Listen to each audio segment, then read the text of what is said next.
यश academy Karad या YouTube चॅनलमध्ये आपलं मनपूर्वक स्वागत. आज आपण अल्डिहाइड कीटोन्स आणि कार्बोक्सिलिक ॲसिड्स मधून जो आपला कार्बोक्सिलिक ॲसिड्स भाग राहिलेला आहे त्यावरच्या प्रश्नांची आपण चर्चा करणार आहोत आणि त्यानंतर या टॉपिकवरचे जे काय आतापर्यंतचे व्हिडिओ झालेले आहेत त्यातला हा शेवटचा व्हिडिओ असणारा आहे. विद्यार्थी मित्रांनो, ब्लॅकबोर्डकडे जर तुम्ही पाहिलं तर या बाजूला तुम्हाला असं दिसेल की एक स्ट्रक्चर लिहिलेलं आहे आणि तिथं म्हटलेलं आहे सायट्रिक ॲसिड. प्रश्न यावर विचारला जाऊ शकतो. एक प्रश्न विचारला जाऊ शकतो म्हणण्यापेक्षा प्रत्येक गोष्ट वाचत असताना तुमच्या लक्षामध्ये आला पाहिजे की इथं प्रश्न निर्माण होऊ शकतो. अशी ज्यावेळी शंका तुमच्या मनामध्ये येईल त्यावेळेस खऱ्या अर्थानं तुमचा अभ्यास सुरू झालेला आहे असं म्हणताय. ज्यावेळेस शंका निर्माण होणं आणि त्यावर तुम्ही चिंतन करणं आणि अशा पद्धतीचा प्रश्न का विचारला जाऊ शकणार नाही हा दृष्टिकोन ज्यावेळी निर्माण होईल त्यावेळेस सगळे प्रश्न तुमचे सुटलेले असणार आहेत. तसंच हे सायट्रिक ॲसिडचं स्ट्रक्चर असं आहे की याकडे ज्यावेळी तुम्ही पाहाल त्यावेळेस तुम्हाला असं दिसेल की this structure contain 3 COH group and 1 OH group. This is the exception. म्हणजे यावर वेगळ्या पद्धतीने प्रश्न असतील. एक प्रश्न असा आहे की which one of the following is a try carboxylic acid आणि मग तुम्हाला नावं दिली जातील. ॲडेपिक ॲसिड असेल, सॅलिसिलिक ॲसिड असेल, थॅलिक ॲसिड असेल आणि मग सायट्रिक ॲसिड असेल. ही नावं दिल्यामुळं तुमच्यामध्ये जम्बलिंग होऊ शकतं आणि त्यामुळं बाकीची जी ॲसिड्स आहेत ही जर आपण विचारात घेतली आणि सायट्रिक ॲसिड घेतलं तर citric acid is a try carboxylic acid. किंवा यावर वेगळाही प्रश्न विचारला जाऊ शकतो की तो प्रश्न असा असणार आहे की the acid which contain 1 OH group and 3 COH group is. म्हणजे त्यावेळेस हे उत्तर तुम्हाला सांगता यायला पाहिजे की सायट्रिक ॲसिड असणार आहे. म्हणजे या पद्धतीने आपली तयारी असायला पाहिजे. त्यानंतर त्याच्या खाली तुम्हाला असं दिसेल की CH2 डबल बॉन्ड CH-COH असं स्ट्रक्चर तिथं काढलेलं आहे. विद्यार्थी मित्रांनो, तुम्हाला असा प्रश्न विचारला जाऊ शकतो की write the IUPAC name of acrylic acid. बघा, write IUPAC name of acrylic acid. म्हणजे ॲक्रेलिक ॲसिडचं तुम्हाला IUPAC नेम विचारलंय म्हणजे तुम्हाला ॲक्रेलिक ॲसिडचं स्ट्रक्चर कळायला पाहिजे आणि मग त्यावरनं IUPAC नेम तुम्हाला सांगता यायला पाहिजे. म्हणजे हे एक्सेप्शन त्या कार्बोक्सिलिक ॲसिड मध्ये असणार आहे की ज्या ठिकाणी तुम्हाला डबल बॉन्ड त्या स्ट्रक्चर मध्ये पाहायला मिळणार आहे. असं एक एक्सेप्शन हे या ॲलिफॅटिक ॲसिड्स मध्ये असणार आहे. ते स्ट्रक्चर आहे CH2 डबल बॉन्ड CH-COH. मग कार्बोक्सिलिक ॲसिडचा जो कार्बन असणार आहे त्याला 1 नंबर असेल, 2 नंबर डबल बॉन्ड जिथून स्टार्ट होतो तिथं असेल आणि पुढे एंड जिथं CH2 ला होतो तिथं 3 नंबर असेल. त्यामुळे एकूण कार्बनची संख्या झाली 3. त्यामुळं प्रोपेनचा डेरिव्हेटिव्ह असेल. प्रोपेन मधून EN काढा, डबल बॉन्ड आहे त्यामुळे EN जोडा, प्रोपेन झालं. Double bond start from carbon 2 त्यामुळं प्रोप 2EN. पुन्हा ENE मधला E काढा आणि तिथं OIC ऍसिड जोडा, but you have to indicate the position 1. म्हणजे prop 2EN 1 oic acid. This is the correct IUPAC 100% correct IUPAC name of the structure असणार आहे किंवा त्या IUPAC नेम असणार आहे त्या स्ट्रक्चरचा. पुढचा असणार आहे convert methyl cyanide to acetic acid. म्हणजे प्रिपरेशन मेथड साधारणतः असणारी आहे प्रिपरेशन ऑफ ॲसिड्स. म्हणजे RC triple alkyl nitriles are converted into carboxylic acids. This is the hydrolysis reaction of alkyl nitriles or cyanides. Means in this reaction C triple bond N, this group is converted, this CN group is transformed into COH group. So you have to carry out the reaction by using dilute mineral acids like dilute HCl or dilute sulfuric acid. So there is an addition of water molecule across carbon triple bond nitrogen. Carbon कडे OH जोडला जातो आणि hydrogen हा नायट्रोजनला जोडला जाईल. त्यावेळेस जे structure तुम्हाला दिसतंय ते अनस्टेबल असतं आणि त्यामुळं जो हायड्रोजन ऑक्सिजनला जोडलाय तो ट्रान्सफर केला जातो तो नायट्रोजन कडे आणि स्ट्रक्चर मिळतं C double bond O NH2. म्हणजे अमाइड तिथं तयार केले जातात, ऍसिड अमाइड तयार होतं आणि which on hydrolysis give carboxylic acid that is acetic acid and ammonia. म्हणजे या पद्धतीनं ही रिॲक्शन जर लक्षात ठेवली तर ती सोपी रिॲक्शन असणारी आहे. म्हणजे 1 मार्काला 2 मार्काला रिॲक्शन या विचारल्या जाऊ शकतात. किंवा पुढची रिॲक्शन अतिशय महत्वाची आहे ती ऑक्सिडेशन ऑफ अल्काइल बेन्झीन. म्हणजे बेन्झीन रिंग आहे, बेन्झीनच्या बाहेर समजा CH3 जोडलाय किंवा CH2 CH3 जोडलाय किंवा CH2 CH3 जोडलाय किंवा बेन्झीनला आयसोप्रोपाइल ग्रुप जोडलाय किंवा बेन्झीनला टर्शरी ब्युटाइल ग्रुप जोडलाय. म्हणजे बेन्झीन अल्काइल बेन्झीन ही त्याची एक्झाम्पल्स ही आता आपण पाहिली.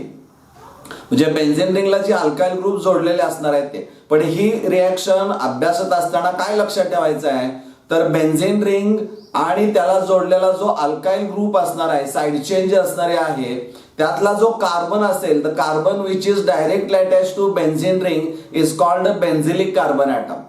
अँड जर तो कार्बन ॲटम किंवा त्या कार्बन ॲटमला जर हायड्रोजन ॲटम जोडले असतील तर त्या हायड्रोजनना बेन्झिलिक हायड्रोजन असं म्हटलं जातं. त्यामुळं अशी कंडिशन जर तिथं असेल म्हणजे कार्बन थेट बेन्झीन रिंगला जोडलाय, त्या कार्बनला हायड्रोजन पण जोडले असेल, मग एक जरी हायड्रोजन असला तरी चालेल, ऍटलिस्ट 1 हायड्रोजन मस्ट बी बेन्झिलिक. म्हणजे तो CH बॉन्ड हा ऑक्सिडेशन मध्ये भाग घेतो आणि त्यापासून सॉल्ट आणि सॉल्टचं फ्री ऍसिड मिळवायचं असेल तर सेकंड स्टेप ही हायड्रॉलिसिस असणारी आहे. इथं oxidation is carried out by using alkaline KMnO4 म्हणजे KMnO4 in alkali like KOH. So there is a formation of salt of acid which on acidification gives free acid. म्हणजे समजा तुम्हाला toluene दिलंय, benzene आहे त्याला CH3 जोडलाय तर तो carbon थेट बेन्झीन रिंगला जोडलाय, तोच कार्बन त्याला 3 हायड्रोजन आहे त्यामुळे ते बेन्झिलिक हायड्रोजन असणार आहे. मग इथं तुम्हाला साइड चेनची लांबी किती असू द्या परंतु बेन्झिलिक हायड्रोजन ॲटम जर 1 असेल आणि त्याचं जर अल्कलाइन KMnO4 वापरून जर ऑक्सिडेशन केलं आणि नंतर ऍसिडिफिकेशन केलं तर तुम्हाला 100% हा कार्बोक्सिलिक ऍसिडच कंपाऊंड मिळणारा आहे. त्याच्या खाली एक उदाहरण आपण दिलेलं आहे टर्शरी ब्युटाइल बेन्झीन. म्हणजे carbon which is directly attach to benzene ring is not attach to any hydrogen, it is attach to 3 methyl groups. So this on alkaline KMnO4 and hydrolysis does not give carboxylic acid because there is no benzylic hydrogen. म्हणजे हे उत्तर तुम्ही लक्षात ठेवणं अतिशय महत्वाचं असणार आहे. यावर प्रश्न विचारला जाऊ शकतो की which one of the following compound does not give carboxylic acid when treated with alkaline KMnO4 and acidification with dilute HCl. म्हणजे असं जर विचारलं असेल तर ते तुम्हाला टर्शरी ब्युटाइल बेन्झीन हे स्ट्रक्चर किंवा असं स्ट्रक्चर की जिथं कार्बन थेट बेन्झीनला जोडलाय त्या कार्बनला एकही हायड्रोजन असणार नाही, असं असेल तरच त्याचं ऑक्सिडेशन होणार नाही. म्हणजे you have to remember this point which is very important as far as the oxidation of alkyl benzene reaction is a concern. Next one is again very simple but you have to remember this reaction, that is the carboxylation of Grignard reagent. This reaction is used for the preparation of carboxylic acids. But the word carboxylation, whenever you across the word carboxylic acid, means the reaction is carried out by using carbon dioxide. जसं आपण carboxylation of phenol पाहिलं तसंच हे carboxylation of Grignard reagent आहे. म्हणजे Grignard reagent मधला जो Grignard reagent म्हटलं की RMgX असेल आणि त्यामधला जो R असणारा आहे तो निगेटिव्ह चार्ज असेल आणि CO2 जो असणार आहे त्यातला कार्बन इलेक्ट्रोफिलिक असणार आहे, त्यामुळे तो R gets attach to electrophilic carbon of CO2 आणि त्यामुळे there is a formation of complex and complex on acid hydrolysis gives final product that is the acid. म्हणजे इथं तुम्हाला ॲलिफॅटिक असतील किंवा ॲरोमॅटिक, तुम्ही ग्रिग्नार्ड रिएजंट काय वापरताय, अल्काइल मॅग्नेशियम हालाइड वापरताय का फिनाइल मॅग्नेशियम हालाइड वापरताय, त्यावर तो ॲलिफॅटिक ॲरोमॅटिक ऍसिड हे तुम्हाला तयार करता येऊ शकेल. त्यामुळे जास्तीत जास्त जनरल रिॲक्शनचा सराव करा आणि आर ची आणि एअरची किंमत लक्षात ठेवा, म्हणजे तुम्हाला सगळ्या रिॲक्शन आणि कधीही सोडवता येतील. यामध्ये आणखीन एक प्रश्न असा विचारला जाऊ शकतो की व्हॉट इज सोप. म्हणजे सोप म्हणजे साबण. सोडियम और potassium salt of higher fatty acids are called soaps. तुम्हाला माहित आहे की sodium salt of higher fatty acid that हा जो सोप असणार आहे is used as a washing soap, म्हणजे हार्ड वॉटर मध्ये देखील त्याचा वापर केला जातो. आणि potassium salt of higher fatty acid हा जो सोप असणार आहे it is used as a bathing soap, म्हणजे आंघोळीसाठी वापरला जाणारा तो साबण असणार आहे, तो सॉफ्ट असणारा आहे. या दोन्ही मधला फरक लक्षात तुम्ही ठेवणं आवश्यक असणार आहे. किंवा असंही विचारलं की explain the saponification process. Explain the saponification process. What is saponification? That is nothing but the alkaline hydrolysis of an ester. म्हणजे ईस्टर्सचं अल्कलाइन हायड्रोलिसिस NaOH न जर केलं तर sodium salt of higher fatty acids मिळतील की जे सोप्स म्हणून असणारी आहेत. म्हणजे इथं या रिॲक्शन तुम्हाला माहित पाहिजे. ईस्टरची रिॲक्शन NaOH वर जर केली तर तुम्हाला जे प्रॉडक्ट मिळणार आहे सोडियम सॉल्ट ऑफ ऍसिड मिळेल आणि अल्कोहोल मिळणार आहे.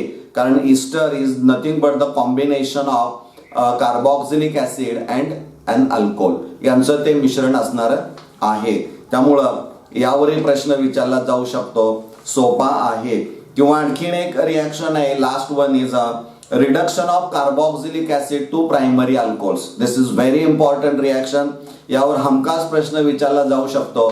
यामध्ये लक्षात ठेवायचा आहे R C double bond OH किंवा हा आर जो असणार आहे तो AR ॲरोमॅटिक पण असू शकेल किंवा सायक्लोप्रोपेन किंवा सॅच्युरेटेड रिंग ज्याला आपण अलिसायक्लिक रिंग आपण म्हणूया ती पण तिथं असू शकेल. पण डोक्यात एक ठेवायचं आहे की COH ग्रुपचं रिडक्शन हे CH2OH मध्ये that is the primary alcohol मध्ये करायचं आहे. फॉर दिस किंवा you are to want to carry out this conversion that is COH to CH2OH, use lithium aluminum hydride. Use lithium aluminum hydride in dry ether. म्हणजे ही जी reaction असणारी आहे. आणि second step is a hydrolysis. कारण यामध्ये lithium aluminium hydride is a stronger reducing agent आणि it provides 4 hydride ions H- ions. आणि मग COH मध्ये कार्बोनिल ग्रुप जो असणार आहे कार्बॉक्सिलिक ऍसिड मधला त्यातला निगेटिव्ह आयन हा त्या कार्बोनिल कार्बनला जोडला जातो. So there is a formation of alkoxide ion which is insoluble salt. आणि मग पुन्हा तिथं तुम्हाला असं दिसेल की हायड्रोलिसिस केलं की जो ऑक्सिजनवर निगेटिव्ह चार्ज येणार आहे त्याला हायड्रोजन जोडला जातो आणि डायोल तयार होतं. डायोल डिकम्पोज होतं, विघटन होतं, वॉटर मॉलिक्यूल रिमूव्ह होतं आणि there is a formation of an aldehyde. And you know that aldehydes are more reactive than carboxylic acids. म्हणजे इथं कार्बॉक्सिलिक ऍसिड पासून अल्डिहाइड मिळतं आणि अल्डिहाइड पुन्हा रिडक्शन होतं आणि त्यापासून CH2OH ग्रुप तयार होतो. म्हणजे this is nothing but the mechanism.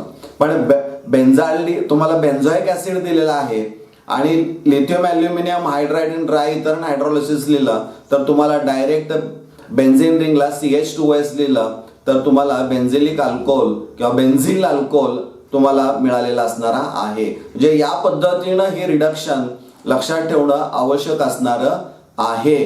किंवा एक गोष्ट तुम्ही मनापासून करा, सराव करा.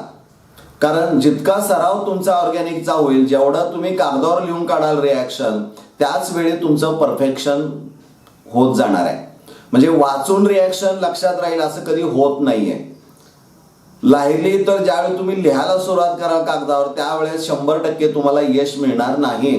त्यामुळे तुम्ही अनेक वेळा त्याचा सराव कराल, त्यावेळेस 2 वेळा असेल 3 वेळा असेल आणि प्रत्येक सरावामध्ये तुम्हाला असं कळेल की माझी ही त्रुटी असणारी आहे आणि या त्रुटीतून मला वेगळं काहीतरी शिकता येतं आणि मग ज्यावेळी ह्या गोष्टींचा सराव करता तुम्ही त्यावेळी ज्या त्रुटी आलेल्या असणाऱ्या आहेत त्या कमी करण्याचा प्रयत्न या इतर रिॲक्शनच्या माध्यमातून सुद्धा तुम्हाला तो जाणवतो किंवा इथं असं केलं पाहिजे आणि मग ही रिॲक्शन अशी घडते.